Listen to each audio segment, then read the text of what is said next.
কণ্ঠশিল্পী মাইনুল হাসান নোবেলকে গ্রেফতার করেছে পুলিশ। নারী নির্যাতন মামলায় ডেমরা থানা পুলিশ তাকে গ্রেফতার করেছে বলে জানা গেছে।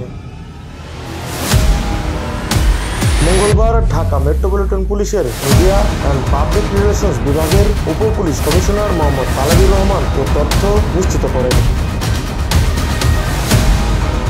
2 বছর আগেও নোবেলকে গ্রেফতার করেছিল পুলিশ। সেবার প্রতারণা মামলায় তাকে গ্রেফতার করা হয়েছিল। একটা অনুষ্ঠানে যাওয়ার কথা বলে টাকা নিয়েছিলেন নোবেল, কিন্তু পরে আর তিনি সেই অনুষ্ঠানে উপস্থিত হননি। এই ঘটনায় 2023 সালে নোবেলের বিরুদ্ধে মামলা করা হয়। প্রসঙ্গত, ভারতের পশ্চিমবঙ্গের জি বাংলার গানের শো সারেগামাপায় অংশ নিয়ে সবার নজরে আসেন নোবেল। তার গান দর্শকের মনে স্থান করে নেয়। পরে তার বেশ কিছু গান জনপ্রিয়তা পায়। তবে ব্যক্তিগত জীবন নিয়ে বরাবরই তাকে ঘিরে আলোচনা সমালোচনা ছিল।